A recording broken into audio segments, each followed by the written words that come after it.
So today I'm joined by Cheryl Caudill, who's the global ABM and demand marketing leader at IBM. Cheryl, thanks so much for joining us today. Thank you for having me, Declan. Well, we've been tagging each other for a long time to arrange this, so I'm delighted that you could come on the show and looking forward to talking all things marketing and ABM with you for the next 30 or 40 minutes or so. Let's kick off with a question, Cheryl, about you. Obviously, on your LinkedIn profile, what jumped out at me is that obviously you've been involved in marketing ABM for a long time. I think you've been at IBM for 25 years approximately, I think, which is, it's a long career at the Big Blue. Um, just reflecting a little bit on that, 25 years. And obviously ABM has been around for probably about 20 odd, 21, 22 of those years. So just any reflections you have on that kind of marketing career that you've been through and the kind of the marketing, how you've seen it evolve? Yeah, absolutely. Um, it's not quite 25 years. I still have a few months to go, but it's an amazing milestone. To be honest, when I started at IBM, it was very much a product marketing focused organization. So I joined in our systems organization. It was very much about pushing product, right? We had budgets aligned to products, we had, client sets aligned to product. And now, fast forward, it's really all about the client, right? So we are really focused on understanding client needs, spending time on client insights, and really trying to match our solutions to their problems versus pushing a product at them and hoping it solves some problem or another. I think that's the biggest shift I've seen, over the years. And obviously, we were talking just before recording about how long IBM has been around for. And I think you said since about 1911, which is what's the maths on that? 114 years. And obviously, wherever IBM started, the companies today rather is just it's remarkable that it's actually evolved and stayed relevant. If you think about how many companies are not around that were around and very large 10, 15, 20 years ago, right? So I think that evolution, both in terms of what you said, marketing, but also in terms of IBM and what it does and what it offers is another remarkable story, right?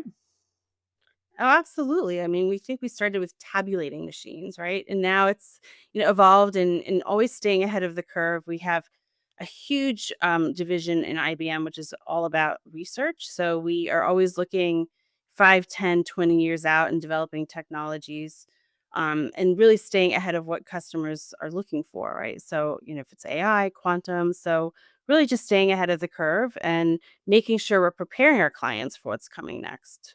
Yeah, I think we'll probably touch a little bit on that mention of AI a little bit later in the show. And I think, having spoken to one of your colleagues, Andrew, about Watson, which has been around, I think you were kind of at the vanguard, very early stages of artificial intelligence, right? So I think people may be talking about open AI and all these kind of people, but you guys have been doing this AI thing for a lot longer, right?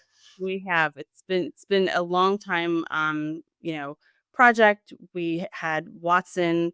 I think everyone remembers Watson playing, on Jeopardy years and years ago.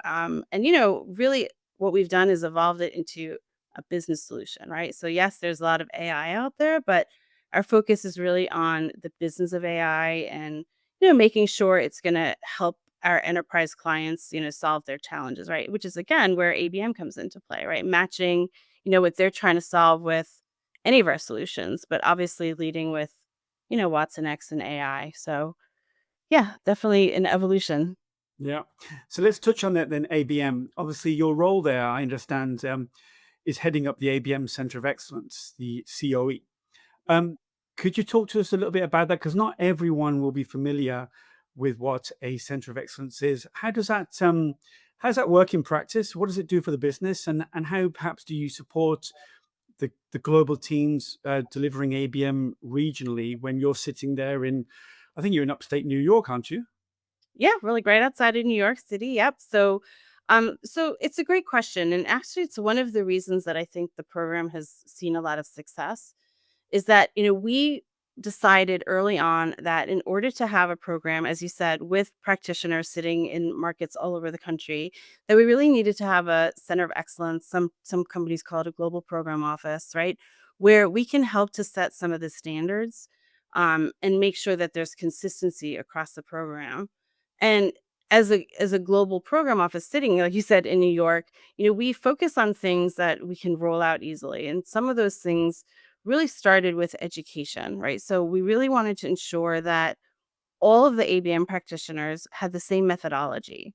Yes, they can localize it, and really it's about understanding their clients in their markets, but making sure their education was consistent, their tools are consistent. And then as a global program office, we also made sure we set some standards, make sure that everyone has the same KPIs that they're working towards.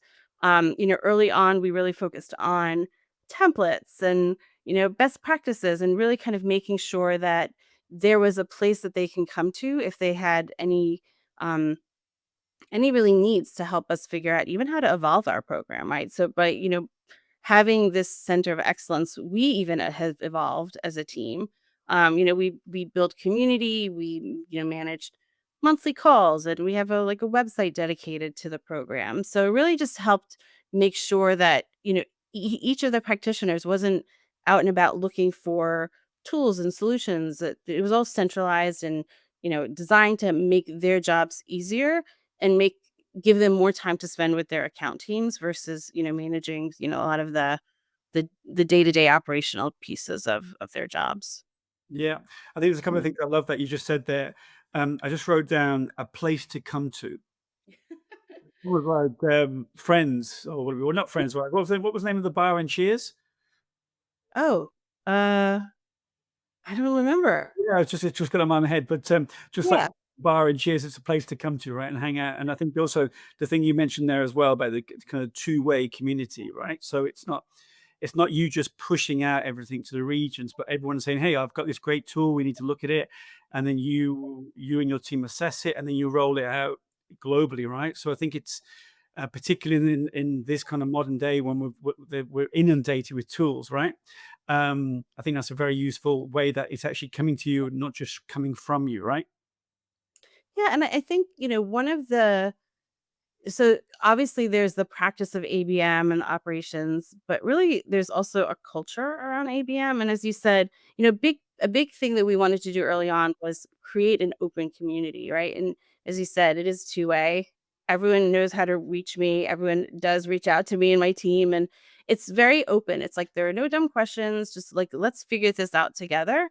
And so we really created this community, right? And we actually call it our ABM community because it is very much about sharing, learning, asking questions and finding answers together and then sharing that back out with the rest of the community. So it's been a really nice um atmosphere and a nice culture that we've built around the Center for Excellence. And can you talk briefly, perhaps, that point you mentioned there about regional and local kind of adaptations or market nuances? Obviously, if you're doing ABM in, I don't know whether you are doing ABM in China or you're doing ABM in Japan or elsewhere, these are very different markets to perhaps North America, right? Yeah, so I think, like I said early on, we spend a lot of time investing in a methodology, right? So in terms of the way the teams go about understanding their accounts, they all spend a lot of time on client insights, deep understanding, going through the process of figuring out what it is they need to work on. So they are embedded within the account teams, and that's actually why our ABMers sit in markets. So to your point, we do have ABMers in every geography, and they sit very closely with their account teams. And once they leverage the art of ABM to figure out where they as marketers can make the biggest impact, then they can figure out what makes sense for that particular account or market. So, um, they have access to a lot of the same resources, but to your point, it might not apply in one market or the other. It might not work as well in one market or the other. So we do give them the flexibility and budget to kind of do some things that need to be, localized. Um, but we also do a lot of best practice sharing. So the teams start to think about if something worked in the UK, how can I apply that in Japan? But it might need to be with a local partner, or it might need to be, less focused on social or whatever that looks like. But we do a lot of sharing so they can then, and then they ask each other questions like, how did you do that? Who did you work with? what would be something similar in my market that I can maybe leverage. So we do give them that flexibility, because it really is about, meeting their clients where they are and making sure, they're having an impact in the way they need to be. I love that. There's two quotes I love from you there, Cheryl. Meeting clients where they are. You said that several times now. I love that. And the other one that you said that I loved was the art of ABM. And I think you said allowing the regional teams to figure out the art of ABM in their regions, right? I think those could be going on a t-shirt very soon. Just maybe this is a difficult question for you to answer, but what would you say makes IBM's approach to ABM different or unique?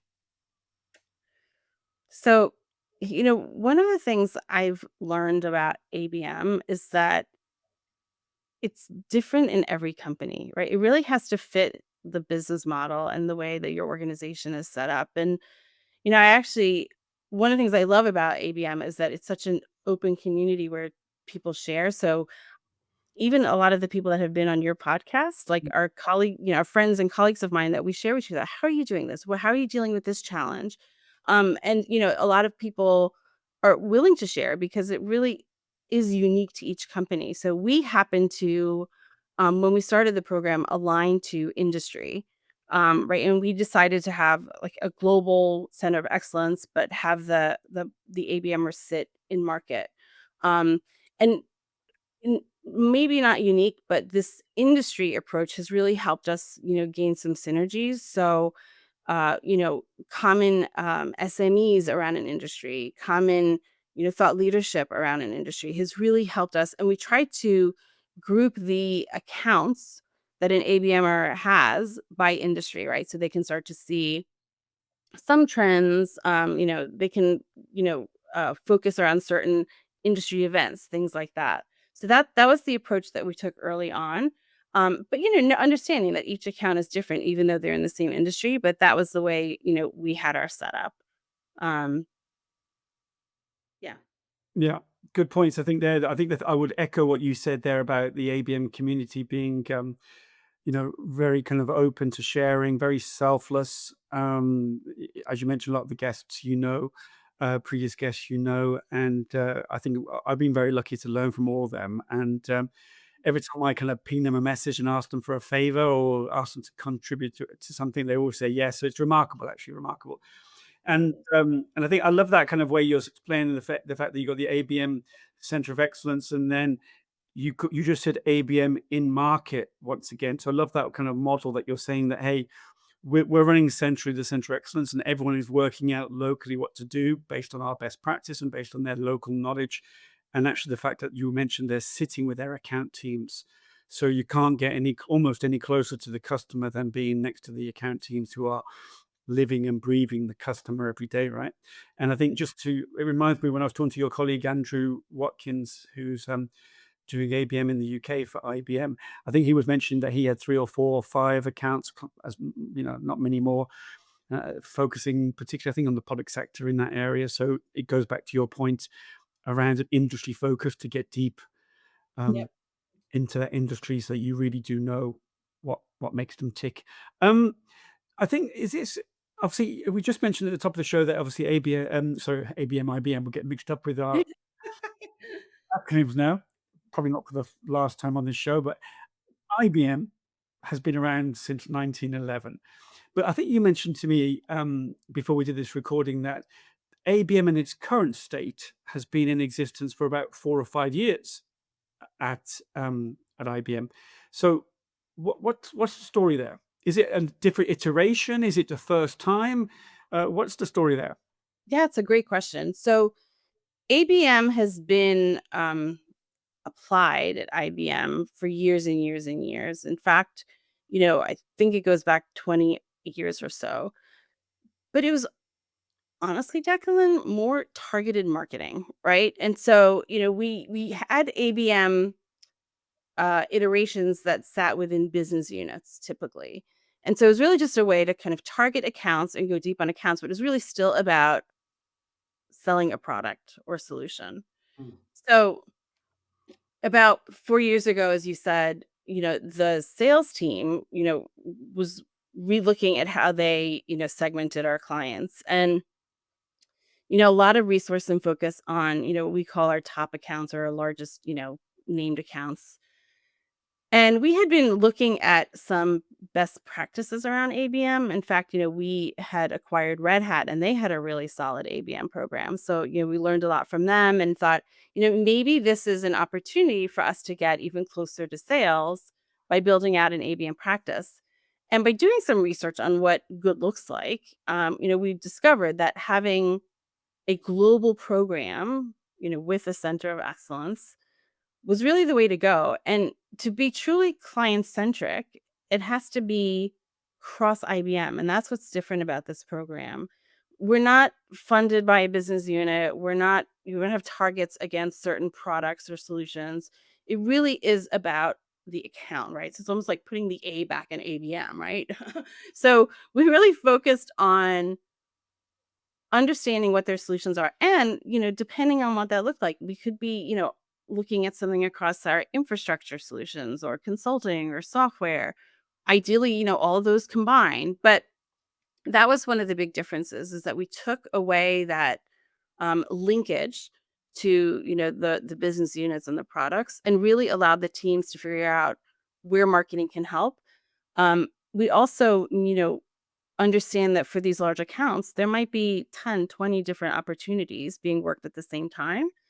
And so the design here is okay, marketing, figure out where you can help, right? Like, where is an opportunity where they need help building relationships, where they need to, help change the way the client sees IBM. And so, they just really focused on where they thought marketing would have the most impact.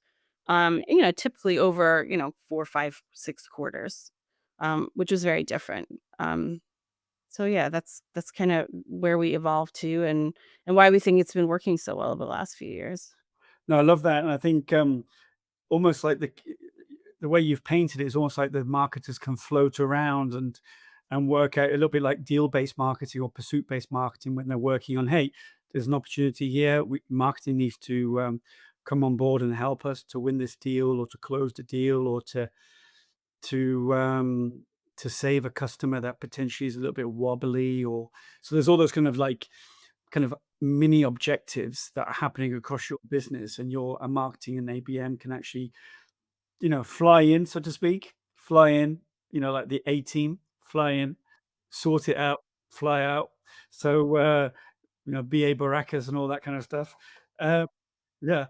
So, and also, I love the fact that you were saying that in any kind of account that you're working with, there could be 10 or 20 opportunities, right? And you're right, because the size of the companies that you work with, these are the largest companies in the world. And with multiple divisions, multiple locations, geos, etc. So, and equally, IBM, I don't know how many solutions you have, but I'm guessing it's more than a handful, right? More than a handful. Yeah. And I think the other piece is by embedding the ABMers into the account team, they also understand like the pace of the business, right? So they know equally when not to get involved, right? If sales has got something covered, like go for it, right? They kind of work together to figure out, where it makes sense to kind of take a step back and where it makes sense to kind of jump in. And it's been a really amazing evolution of the sales and marketing relationship. Um, which I think is one of the most exciting things about the program, right? It really is elevating marketing as a true partner No, to I love sales. that. I love that. And I think, Cheryl, that embedded, just like an embedded reporter or an embedded war reporter, when the soldiers have trust with that individual and tell their stories. I Yep. think the same thing there with the embedded ABMers, that the sales team will get that trust with them and build that trust, which, as you know, is so important to make everything work. Talking about the ABMers, I think if the count was right, I think you said to me you had about 60 Yep. Yeah. working all across the globe. That's talking about handfuls. That's quite a handful, right? Um, so I suppose my question around that is, and going back to your point around the COE, do you think that's when really a COE comes into its own, when a center of excellence? Because you've got to have a way to coordinate. Not You're not coordinating their actions per se, but you're definitely coordinating what they can actually play with and the tools and the playbooks, etc. Right? Yeah, absolutely.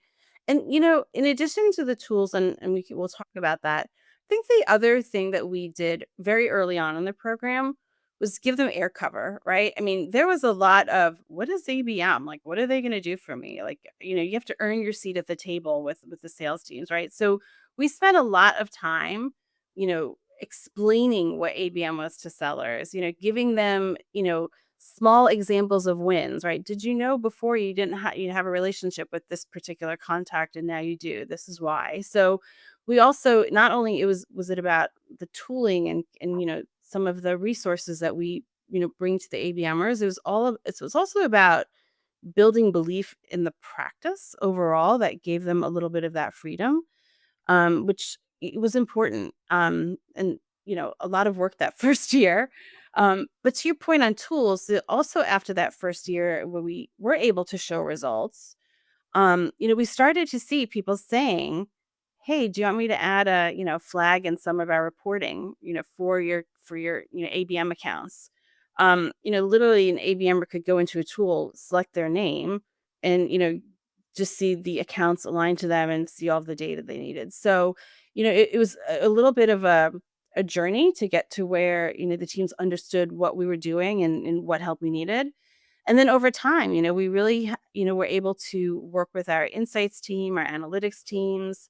Um, the content teams understood that, for us to be able to personalize and customize things, content needed to be a little bit more modular. Um, yeah, so it really is about our teams doing all that work in the background, so the ABMers don't need to worry about it, and then we're able to deliver. But it is also a lot of co-creation with the ABMers. So one of the things we did early on was, and I spent a lot of time in geographies as well as global, and they just don't just come and give me something that you think is important to me. Let's work together. So even on the insights, right? So you talked about Andy earlier, like, he was great, like, "What do you need? Is this gonna be useful to you?" And he said, "Well, actually, I'd like to see this view or that view," and so it was really a lot of, give and take to understand what the teams needed and what would be practical for them, and then, our team would then, work across IBM, to try to build some new things for them, or embed, like I said, ABM as, within other existing tools.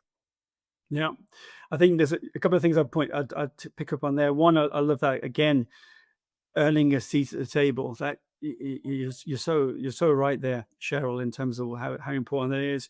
And I like to always talk about making the intangible tangibles, because obviously people talk about, you know I used to run sales teams as well as marketing teams, and I was fortunate because I was basically representing both. But I've had other opportunities where I've worked when I've just been heading up marketing, and the salespeople might say, "Oh God, not another bloody marketing initiative."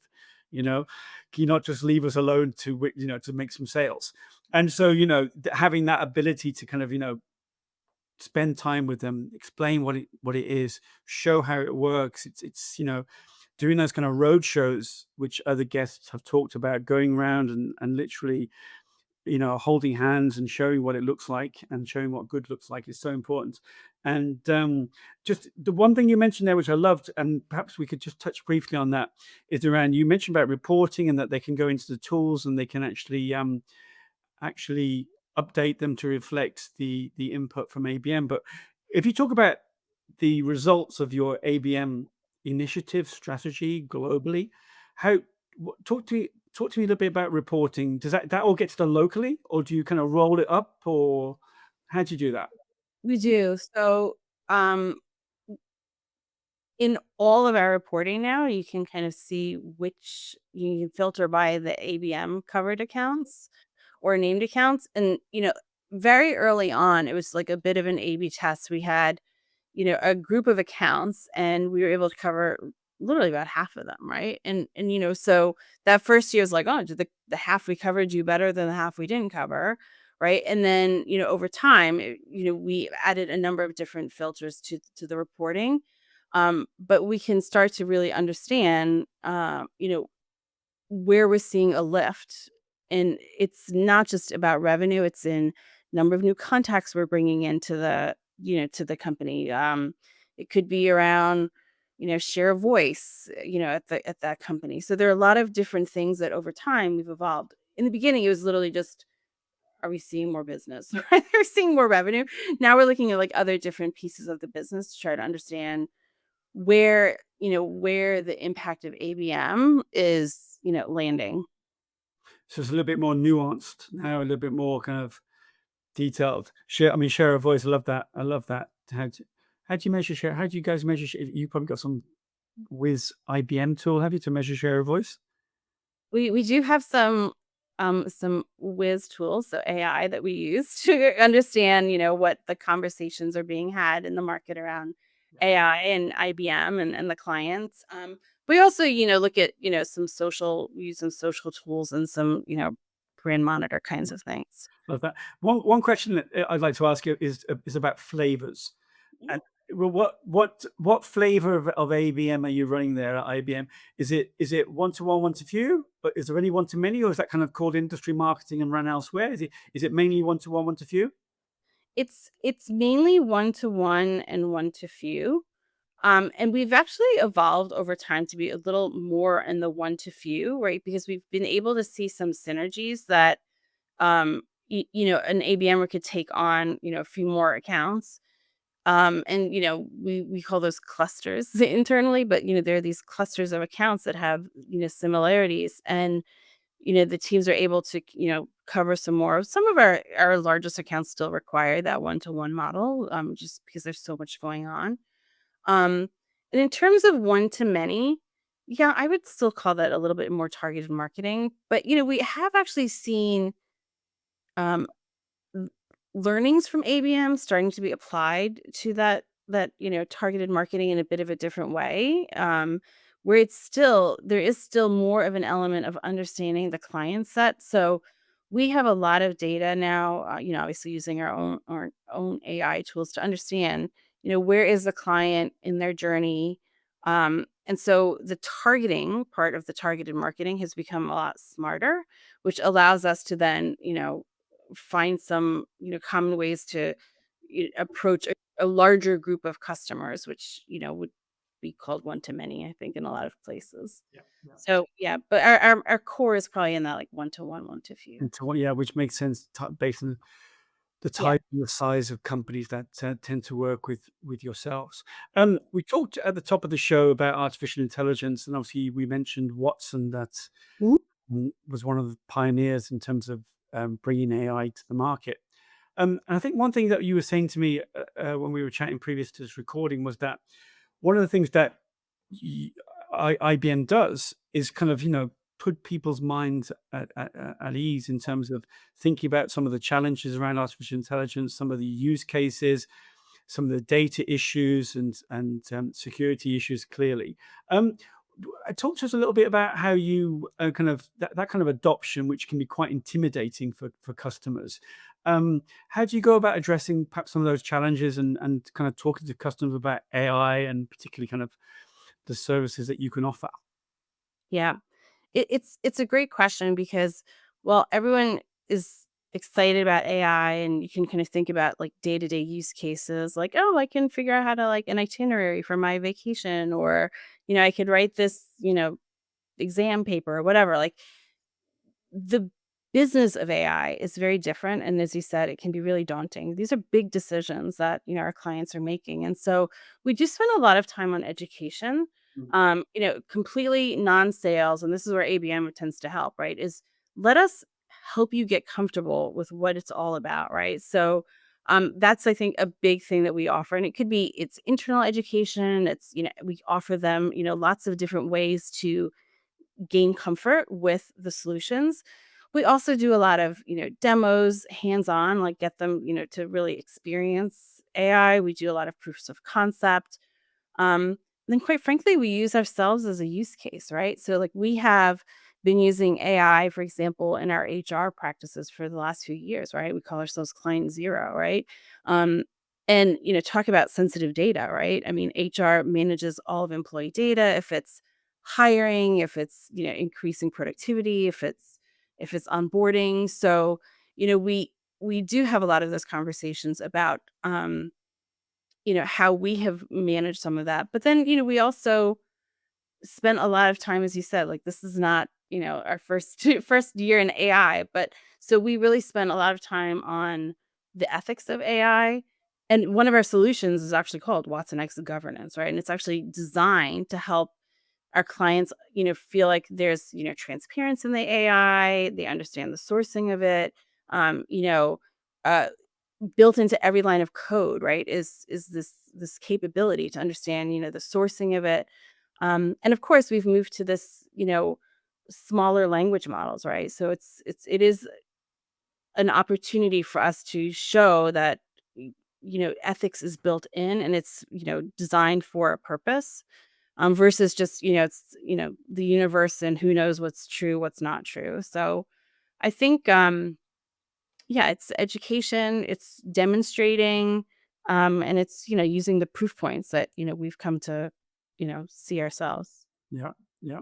I mean, previously we would use Google, right? And we'd Google something, and hopefully we get the right answer. And now we're asking these language models, Gen AI, etc., questions, and we hope that it's giving us a truthful answer, right? So we're Yes. jumping from the fireplace or from the frying pan into the fire, or whatever the metaphor is. Um, Question for you, which actually goes back to the kind of the wider question about IBM. Obviously, 100 and whatever 20 14, I think we decided. Yeah. 40 years, whatever, and I feel very famous when I was kind of growing up in the 70s for the kind of the mainframes and all that kind of stuff. When I was at university, we had an IBM mainframe there at university, etc.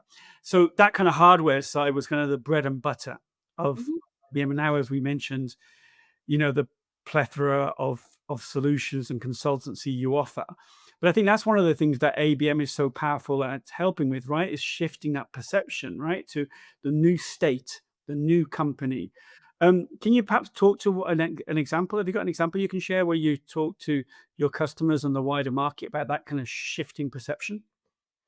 Yeah, I mean, I think, the three R's of ABM are, reputation, relevance, and revenue. And so we actually combine a lot of times relationship and relevance, right? So some of what we do as an ABM team is focus on various lines of business, right? So to your point, we know and love a lot of the IT leadership in a lot of our accounts, right? Which is where a lot of them grew up with, our infrastructure solutions. Um, but as I mentioned earlier, like, do we know the CHROs at all these companies? Well, that's an opportunity for us as an ABM team to, you know, meet with those, different leaders, talk to them about different solutions. And, they're not in the business of hardware, as you said, right? They're in the business of solving their HR challenges, right? Which is really a software consulting led discussion. So that's one area is, like I said, opening up various lines of business. Um, and, I think there's also, best practice sharing, right? Like, clients like to learn from other clients, right? As much as we want to tell them who we are, they see value in learning from each other. So we spend a lot of time creating like peer exchanges and things like that. So creating opportunities for our customers to talk to each other, and really see how is AI driving ROI for their business. Like, what does productivity look like in the world of AI, right? So I think that's another area that we, tend to spend time on. And again, that's through the ABM program, along with, we have a program that's focused on, senior leaders. And then, we also work closely with our analyst relations team, our comms team, influencers, right? To kind of make sure that we're bringing it all together and, helping clients see and see for themselves like what IBM is doing versus just kind of thinking, oh yeah, back in the day, it's all about mainframes. So I think that's really where our teams tends to shine a little bit. No, it's a great answer. And I love that thing about peer to peer. I like to call it peer to peer ABM, and Yep. such a powerful. If you can put that as part of your program, it's such a powerful accelerator. If you can get it right. So Cheryl, just to finish off the show, I ask all guests four very rapid fire questions just to finish off. Number one, what has been your greatest ABM learning? I think it's the best way to show the value of marketing to sales. Very short, very succinct. Love it. And what? What do you think the hardest part of ABM is? Um, it requires patience. I think, you need to kind of let it brew and work, and in the fast pace that we live in today, like, people are immediately looking for, outcomes and solutions, but I think it requires patience, and that's hard. Yeah, definitely. Not many people have patience.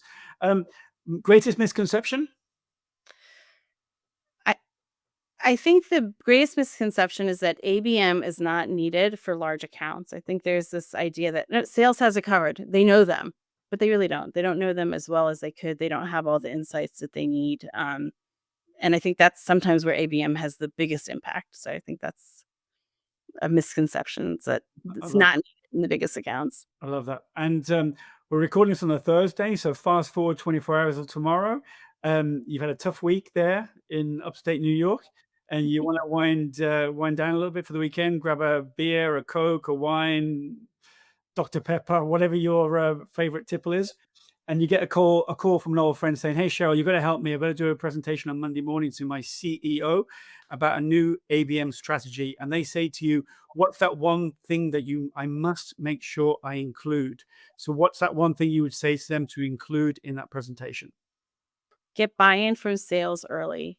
Make this about the sales and marketing partnership, not just about another set of tactics or, marketing approaches. Just get in the boat together, and, you'll go faster, farther, and, make a big impact together.